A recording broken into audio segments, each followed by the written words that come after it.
देखिए, पिछले कुछ दिनों से आप लगातार पाकिस्तान और भारत के बारे में न्यूज़ सुन रहे हैं। सही भी है, पहलगाम का अटैक हुआ, मिनी स्विट्जरलैंड पर अटैक हुआ, तो माहौल गर्म होना सही है। लेकिन देश के अंदर आप जानते हैं हमारे आंतरिक दुश्मन भी बहुत है, और शुरुआत से इसमें हमने लेफ्ट विंग एक्सट्रीमिस्ट आइडियोलॉजी का एक प्रमुख भूमिका देखी है। और इसी आइडियोलॉजी को नक्सलाइट दर्शन के तहत, नक्सलिज्म के तहत 1967 से आगे बढ़ाया गया। और इस बारे में भी पिछले कुछ दिनों में बहुत मेजर अपडेट्स आई है। देखिए, तेलंगाना के जो मुख्यमंत्री हैं, उन्होंने भारत सरकार से अनुरोध किया है कि भारत सरकार सीपीआई माओवादी के साथ यहां युद्ध विराम की तरफ चले। राइट, यह पूरी जो अपील है, ये देश भर के 200 से ज्यादा 200 से ज्यादा जो जन संगठन हैं, कार्यकर्ता हैं, शिक्षाविद हैं, पत्रकार हैं, जागरूक नागरिक हैं, इनके द्वारा भी समर्थित की गई है। ठीक, और ये कहा गया है कि ऑपरेशन कगार पर एक विराम लगा। ऑपरेशन कगार क्या है? नक्सलाइट्स को खत्म करने का, ये जो माओवादी हैं इनको खत्म करने का एक ऑपरेशन है। अब नक्सलाइट्स और माओवादी में एक अंतर है, लेकिन यहां हम ओवरऑल लेफ्ट विंग एक्सट्रीमिज्म की बात कर रहे हैं, उस दर्शन की बात कर रहे हैं जो लेफ्ट को समर्थित करता है। वही दर्शन जिसकी वजह से आप देखते हैं रशिया में क्रांति आई, जिसकी वजह से चाइना में कम्युनिज्म आया। ठीक है, इस एक्सट्रीमिज्म की जो आइडियोलॉजी है, इसके अलग अलग स्पेक्ट्रम्स हैं, माओवादी या नक्सलाइट। ठीक, और आज इस एक्सट्रीमिज्म को आगे करने भारत सरकार के अवसंरचना, पुलिस, थाने और आपके हॉस्पिटल, शिक्षा, इन सब पर अटैक करने में माओवादी, सीपीआई माओवादी संगठन सबसे ज्यादा अग्रसर है। और इसको रोकने के लिए भारत सरकार ने बहुत सारे कदम उठाए। एक टाइम था जब मनमोहन सिंह को बोलना पड़े था कि ये लेफ्ट विंग एक्सट्रीमिस्ट आइडियोलॉजी हमारे भारत के लिए सबसे बड़ा खतरा है, लेकिन आज ऐसा नहीं है। जो लाल गलियारा, हिंसा का लाल गलियारा, जिससे लाखों लोगों की जानें गई और हमारे अर्धसैनिक बल, बहुत सारे सीआरपीएफ के जवानों की भी जानें गई, अब वो गलियारा धीरे धीरे सिकुड़ता हुआ दिखाई दे रहा है। पहले ये गलियारा आप देखते हो, यहाँ पूरा बिहार, वेस्ट बंगाल, झारखंड, उड़ीसा, छत्तीसगढ़, तेलंगाना, आंध्रा, हर जगह फैला हुआ था। महाराष्ट्र के गढ़चिरौली जिले में और यहाँ ईस्टर्न वेस्टर्न एरियाज में फैला हुआ था। लेकिन आज ये जो गलियारा है, ये बहुत सिकुड़ता हुआ दिखाई दे रहा है। ठीक है, तो यहाँ सरकार अब अग्रसर है, फॉरवर्ड है, और नक्सलाइट गतिविधियों को, लेफ्ट विंग एक्सट्रीमिज्म को खत्म करती जा रही है। राइट, लेकिन परेशानी यहाँ पर कुछ और भी है। देखिए, परेशानी यह है कि यहाँ लगातार नक्सलिज्म इसलिए खत्म हो रहा है क्योंकि सुरक्षा बलें क्रैकडाउन कर रही हैं। हमारे सीआरपीएफ, हमारी पैरामिलिट्री, हमारे अर्धसैनिक बल यहाँ नक्सलाइट से, लेफ्ट विंग एक्सट्रीमिस्ट से लड़ रहे हैं जंगलों में जा जाकर। राइट, और इससे लोगों की जानें भी जा रही हैं। अगर आप छत्तीसगढ़ में देखें तो अभी इस साल 2025 में शुरुआत के 3 महीनों में 150 के आसपास करीब लेफ्ट विंग एक्सट्रीमिस्ट की मृत्यु हुई है, नक्सलाइट्स की मृत्यु हुई है। और ये छत्तीसगढ़ में टोटल मौतों का आधे से भी ज्यादा का आंकड़ा है, यानी कि ज्यादातर नक्सलाइट हिंसा में सुरक्षा बलों से लड़ते हुए मृत्यु हो रही है। ठीक है, इसीलिए विराम और वार्ता की अपील की जा रही है। ठीक है, सीपीआई माओवादी जो हैं अब ये कमजोर पड़ रहे हैं। इन्होंने खुद ही इस वार्ता की पेशकश की है कि हम यहाँ वार्ता करना चाहते हैं और अब इस लड़ाई को खत्म करना चाहते हैं, क्योंकि ये बैकफुट पर है। भारत सरकार के लिए एक बहुत बड़ी अचीवमेंट है, लेकिन अब सवाल ये है कि क्या एथिकल टर्म्स पर, क्या नीतिगत टर्म्स पर, नीतिगत तौर पर क्या इस लड़ाई को आगे बढ़ाना चाहिए? क्योंकि ये जो माओवादी हैं, इनका जो कैडर है, इनके जो लोग हैं, इनमें जो ग्राउंड लेवल पर जो एक सैनिक इनका होता है, वो वही व्यक्ति है जो भारत का नागरिक है। ठीक है, जो किसी न किसी परेशानी की वजह से, किसी न किसी एलिनेशन की वजह से यहाँ पर परेशान था, इसीलिए उसने हथियार पकड़े सरकार के खिलाफ। समझ रहे हैं आप? ये व्यक्ति आतंकवादी से अलग है, आतंकवादी नहीं है, ये सबको नहीं मारता है। नक्सलाइट सबको नहीं माओवादी तो चलो फिर भी आगे का व्यक्ति हुआ, नक्सलाइट सबको नहीं मारता है। वो किसको मारता है? वो सरकारी अवसंरचना पर अटैक करता है, अपने जैसे अपने भाई बंधुओं पर अटैक नहीं करता। तो क्या नीतिगत तौर पर अब लड़ाई कंटिन्यू हो, इस पर डिस्कशन है। और अब क्या इस लड़ाई को रोक देना चाहिए? भारत सरकार से अपील की गई है कि युद्ध को तुरंत रोकें और वार्ता करें। जब ये सेक्शंस वार्ता के लिए आ ही चुके हैं तो अब इनके साथ वार्ता करनी चाहिए। ठीक है, आज के टाइम पर आप संघर्ष के जब क्षेत्र देखते हो, लाल गड़ियाला सिकुड़ा हुआ है, छत्तीसगढ़ बस्तर में है, पश्चिम सिंहभूम में, झारखंड में 2 जिले हैं नीचे, एक है पश्चिमी सिंहभूम और एक है ईस्टर्न सिंहभूम यानी पूर्वी सिंहभूम। ठीक है, दोनों ही जिलों में आप देखोगे मिनरल्स जो हैं, जो खनिज हैं, ये बहुत ज़्यादा मिलते हैं। तो जो पश्चिमी सिंहभूम है उनमें आप देखोगे कि बस ये जो मिनरल्स हैं ये आपको कहीं ज़्यादा मिलते हैं और ईस्टर्न सिंहभूम में भी मिलते हैं, और यहाँ पर लड़ाई आज भी चल रही है। महाराष्ट्र में ऐसे एक गढ़चिरौली जिला है, जैसे आप यहाँ देख ही रहे हो, ये वाला एरिया, यहाँ पर आज भी ऐसी गतिविधि चल रही है और हिंसा चल रही है और लगातार लोग मारे भी जा रहे हैं, जिसका आंकड़ा अभी आप देखिए आपके सामने मौजूद है। ठीक, तो सरकार से अपेक्षा की जा रही है कि सरकार अब आदिवासी क्षेत्रों में आक्रमण को रोकेगी, है ना, और जो भी स्वतंत्र नागरिक संगठन है, इंडिपेंडेंट सिटीजन ऑर्गेनाइजेशंस हैं और मीडिया है, इन क्षेत्रों में इन्हें पहुंचने देगी और बाकी जो आदिवासी कार्यकर्ता हैं इन्हें तत्काल रिहा किया जाएगा। एक बैलेंस, एक संतुलन सरकार की पॉलिसी में होना बहुत जरूरी है, और ये संतुलन है क्रैकडाउन बनाम यहाँ रिकंसिलिएशन में। आपको क्रैकडाउन करना है, हिंसा से लड़ना है, लेकिन जो लोग प्रभावित हैं, जो लोग आपसे नाराज हैं, उनको आपको मनाना भी है, उन्हें शांति की तरफ धीरे धीरे ले जाना भी है, नक्सलाइट्स का सरेंडर भी करवाना है। ये सारी चीजें भी यहाँ पर बहुत जरूरी है। ठीक है, राइट। तो इसीलिए ऐसी मांग की जा रही है। ठीक है, ये भी कहा जा रहा है कि अब अगली बार ऐसा जो वायलेंस का डेकेड है ये ना शुरू हो। इसके लिए बहुत जरूरी है कि आदिवासियों को उनके अधिकार मिले, क्योंकि आदिवासी अपने जल, जंगल और जमीन से बहुत जुड़े हुए होते हैं, और जब ये बहुत जुड़े हुए हैं तो इनके अधिकार, इनकी जमीन और इनके जंगलों से ना छीने जाए। माइनिंग कंपनीज, खनन कंपनियों को बुलाकर इन इलाकों में बिना इनकी परमिशन के माइनिंग ना किए जाए। ठीक, इसके लिए एक बहुत बढ़िया उदाहरण है फॉरेस्ट राइट्स एक्ट का। 2006 का यह अधिनियम है जिसके अंदर वन अधिकार इन कबीलों को दिए गए, है ना सिर्फ इन जमीन के, इन वनों में जो जमीन है इनमें रहने के अधिकार दिए गए, है ना, लेकिन इन जमीनों पर इनके जो सामूहिक अधिकार हैं वो भी दिए गए। ठीक, और इस एक्ट के हिसाब से अगर किसी कंपनी को, देखिए, अगर किसी कंपनी को आपकी जमीन पर हनन करने आना है माइनिंग मिनरल्स का, तो ग्राम सभा से अनुमति लेनी होगी उस ग्राम की, वो अनुमति देगी तभी हनन होगा। ऐसे जो नियम है, पीसा के जो नियम है ना, अनुसूचित इलाकों तक पंचायत विस्तार 1996 के अधिनियम के जो नियम है, ग्राम सभा को मजबूत करना, जमीनी स्तर पर लोकतंत्र लाना, उसको मजबूत किया जाए, ताकि आदिवासी अधिकार जब सुरक्षित रहेंगे तो इन भोले भाले आदिवासियों का कोई फायदा नहीं उठा पाएगा, ना पाकिस्तान, ना कोई और पड़ोसी देश। इन्हें हथियार, इन्हें आप कितना भी पैसा दे दो, अगर ये आपके जो कबीले हैं ये सेटिस्फाइड हैं तो ये राज्य के खिलाफ हिंसा नहीं करेंगे, अगर इनको इनके अधिकार मिल रखे। ठीक,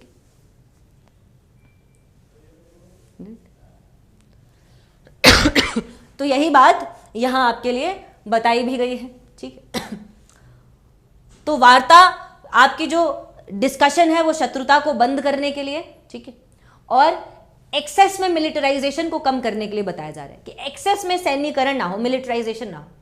देखिए, इस सब की शुरुआत कब होती है? असल में मोदी सरकार के टाइम पर, जब फर्स्ट मोदी सरकार का एरा था 2014 से 19 समय का, तब एक अटैक हुआ था और बहुत भयंकर नक्सलाइट अटैक हुआ था। ठीक है, छत्तीसगढ़ में इस टाइप के अटैक होते रहते हैं। अब इसके बाद मोदी सरकार ने, मोदी जी ने खुद एक सिद्धांत दिया था जिसे कहा जाता है समाधान सिद्धांत, समाधान डॉक्ट्रिन। ठीक है, ये वो सिद्धांत था जो बता रहा था कि हम नक्सलाइट गतिविधियों का समाधान करेंगे। ठीक, और समाधान आखिर कैसे करेंगे? देखिए, सबसे पहले स्मार्ट लीडरशिप करेंगे, यानी कि नेतृत्व जो होगा बड़ा ही स्मार्ट होगा। हमारी जो स्ट्रैटेजी होगी, ये कहा गया, एग्रेसिव होगी, आक्रमणकारी होगी। हम आक्रमण करेंगे उन लोगों पर जो राज्य के खिलाफ हिंसा करते हैं और देश की एकता और अखंडता को तोड़ते हैं। राइट, इसके साथ साथ हम मोटिवेशनल ट्रेनिंग भी देंगे। किसको ट्रेनिंग देंगे? हमारे सीआरपीएफ के जवानों को। अगर ये प्रोत्साहित नहीं है तो इन्हें ऐसा प्रशिक्षण देंगे कि ये बहुत अच्छे से प्रोत्साहित हों। राइट, इतना ही नहीं, हम यहाँ पर एक्शनेबल इंटेलिजेंस भी लेंगे, यानी हमारी जो खुफिया हमारी इंटेलिजेंस है वो ऐसी होगी जिस पर कार्य किया जा सके। फालतू की इंटेलिजेंस नहीं लाएंगे, ऐसी खुफिया जानकारी लाएंगे, पेश करेंगे जिस पर कार्य करके ज्यादा से ज्यादा नक्सलाइट्स को मारा जा सके। राइट, इसके साथ साथ ये भी कहा गया है इसमें कि डैशबोर्ड बेस्ड केबीआईज होंगे, ठीक, ये सब आपके एग्जाम के लिए बहुत जरूरी है इसलिए पढ़ा रही हूँ। यानी कि ऐसे परफॉर्मेंस के सूचकांक लाएंगे, हमारे अर्धसैनिक बल कितने नक्सलाइट्स को खत्म कर पाए, इसे डैशबोर्ड पर आप डाल सकें, किसी ऑनलाइन प्लेटफॉर्म पर आप डाल सकें, इस तरीके की स्पष्ट जानकारी हम इकट्ठा करेंगे ताकि हमारे सुरक्षा बलों के जो कार्य हैं, परफॉर्मेंस है, उसको अच्छे से जांचा जा सके, ठीक, राइट। इसके साथ साथ जो तकनीक है उसका इस्तेमाल करेंगे, ठीक है। सुरक्षा बल लगातार तकनीक के माध्यम से नक्सलाइट्स पर, माओवादियों पर यहां पर निगरानी रखेंगे और इन्हें धूल चटाएंगे, राइट। इसके साथ साथ यह कहा गया कि हर एक क्षेत्र के लिए, छत्तीसगढ़ के लिए अलग, महाराष्ट्र के लिए अलग, उड़ीसा के लिए अलग, झारखंड के लिए अलग, हर एक क्षेत्र के लिए एक अलग से एक्शन प्लान आएगा, एक अलग से कार्य योजना आएगी ताकि हर जगह का जो माओवादी है उसे आप खत्म कर सके, है ना। और वहां का जो कॉमन व्यक्ति है, जो कबीला है, जो हिंसक नहीं है, उसे सुविधाएं आप पहुंचा सके, ठीक। और आखिरी था नो एक्सेस टू फाइनेंसिंग, यानी कि बाहर से ना पैसा ना हथियार, है ना, ऐसा कुछ भी यहां नक्सलाइट्स या माओवादियों को नहीं आएगा। अगर आप ऐसे संगठित जो अपराध हैं उनको आप पैसा ना पहुंचाओ और पैसे की जो पहुंच है वो इन तक रोक दो तो ये वैसे भी खत्म हो जाएंगे। सब कुछ पैसे से चलता है, हथियार, कैडर्स, खाना पीना, अटैक, सब कुछ पैसे से चल रहा है। पैसा ही खत्म कर दो इनका, पैसा पहुंचने ही मत दो इन पर, राइट। तो इतनी सारी एक्शंस के बाद फाइनली सीपीआई माओविस्ट जो हैं इन पर हम विजय प्राप्त कर पाए हैं। लेकिन सवाल यह है कि ये सीपीआई माओविस्ट आखिर इस पर विजय प्राप्त करना इतना खतरनाक क्यों था, ठीक है। देखो ये वो संगठन है नक्सलाइट, तो 1967 में आप देखते हो बंगाल के नक्सलबारी क्षेत्र से उठा, ठीक है। और यहाँ एक पार्टी बनाई गई थी सीपीआई मार्क्सिस्ट लेनिनिस्ट। इस संगठन का नेतृत्व करने वाले चारू मजूमदार ने यहाँ इसे बनाया, ठीक। लेकिन बाद में ये जो पूरा आपका विरोध है, आंदोलन है, ये कमजोर पड़ गया, ठीक, और अलग अलग राज्यों में वितरित हो गया। बंगाल से शुरू हुआ, अलग अलग राज्यों में वितरित हुआ। फिर आपकी 1991 की आर्थिक नीतियां आती है, याद करो 1991 आर्थिक नीतियां, लिबरलाइजेशन, प्राइवेटाइजेशन, ग्लोबलाइजेशन, उदारीकरण करेंगे, प्राइवेट सेक्टर लाएंगे तो गवर्नमेंट सेक्टर कम होगा, भलाई जो है कल्याणकारी राज्य उसका कार्य कम होगा, गरीबी ज्यादा बढ़ेगी तो आप लाल गलियारे में दोबारा एक हलचल देखोगे और वो हलचल है हिंसा की हलचल, वायलेंस, ठीक है। और दोबारा यहां पर ये गतिविधियां बढ़ने लगेंगी। और फिर आप देखते हो 2004 के आसपास सीपीआई माओविस्ट नाम का संगठन बढ़ता है। यहां सीपीआई मार्क्सिस्ट लेनिनिस्ट और एक और संगठन है पीपल्स वॉर ग्रुप, ये दोनों जुड़कर सीपीआई माओविस्ट बना देते हैं और फिर सरकार को धूल चटाने की बार बार कोशिश करते हैं और लाल गलियारे में बार बार अपनी प्रेजेंस, अस्तित्व बढ़ा रहे हैं। फिर सरकार यहां पर सक्रिय हो जाती है कि अब इनको रोकना है, ठीक है। और उसके बाद जाकर, इतने सारे प्रयत्नों के बाद जाकर हमने यहां इनके ऊपर विजय प्राप्त की, ठीक है। लेकिन अब सवाल यह है कि अगर ये कार्य हम कर देते हैं, अगर जो प्रस्तावित मांगे हैं उन्हें मान लेते हैं, अगर वार्ता को शुरू कर देते हैं, अगर एनमिटी खत्म कर देते हैं, अगर मीडिया को पहुंच देते हैं, तो प्रॉब्लम यह है कि आप बहुत जल्दी जीत के करीब थे और इसके बाद आपने दोबारा यहां इन संगठनों को, बहुत सारे माओवादियों को मौका दे दिया। कहीं ऐसा ना हो जाए, ठीक है। जैसे पृथ्वीराज चौहान जो है, इनके ऊपर आपको पता है ये महमूद गौरी ने अटैक किया, राइट, और महमूद गौरी को पृथ्वीराज चौहान ने यहां हरा दिया। अब महमूद गौरी भाग रहे हैं लेकिन पृथ्वीराज चौहान ने ध्यान नहीं दिया, ठीक है। भागते हुए महमूद गौरी और जितने भी आपके ये गाजी आए थे, इनको वापस भगाया नहीं पूरा पीछे तक, इनको मारा नहीं, इनको जाने दिया कि जाओ तुम हार गए। और इसके बाद महमूद गौरी दोबारा रीग्रुप होता है, दोबारा तैयार होता है और दोबारा फिर पृथ्वीराज चौहान पर अटैक करता है। कुछ ऐसा ही यहां ना हो जाए, भारत सरकार इनके ऊपर दया दिखाए, शांति वार्ता शुरू कर दे और बाद में पता चले दोबारा कोई अटैक हो जाए, दोबारा ये संगठन जो है ये रीग्रुप कर ले। ये सबसे बड़ी चिंता है यहां पर, और इसी के संदर्भ में आपको इस मेंस के सवाल को जवाब देना है ना। और इसके जो छोटे छोटे पॉइंट्स हैं, देखो पूरा नहीं लेकिन छोटे छोटे पॉइंट्स मैं आपको कहना चाहती हूँ, आप जरूर कॉमेंट बॉक्सेस में लिखिए। जो मैं आपको पढ़ा रही हूँ उसमें से भी आपको बहुत कुछ काम आएगा यहाँ पे, ठीक है। भारत के पूर्वी हिस्से में वामपंथी उग्रवाद के निर्धारक क्या हैं? प्रभावित क्षेत्रों में खतरे का मुकाबला करने के लिए भारत सरकार, नागरिक प्रशासन और सुरक्षा बलों को क्या रणनीति अपनानी चाहिए, क्या स्ट्रैटेजीज अडॉप्ट करनी चाहिए? इस पर आपको मेंस का एक सवाल है 2020 का। इसको आपको जवाब देने की कोशिश करनी है। बहुत ही आसान है, स्ट्रैटेजीज बतानी है। तो मैंने जो आपको समाधान बताया ना, देखिए वो इसीलिए बताया था एज इट इज समाधान के 8 पॉइंट्स आप क्या सरकार को करना चाहिए उसमें लिख दो, राइट। आपके बन गए 8 पॉइंट। अब इन्हीं को सरकारी जो स्ट्रैटेजी है उसमें प्रशासनिक, नागरिक प्रशासन और सुरक्षा बलों को क्या करना चाहिए उसमें तोड़ दो, तो आपका इसी क्वेश्चन का आंसर बन जाएगा, है ना।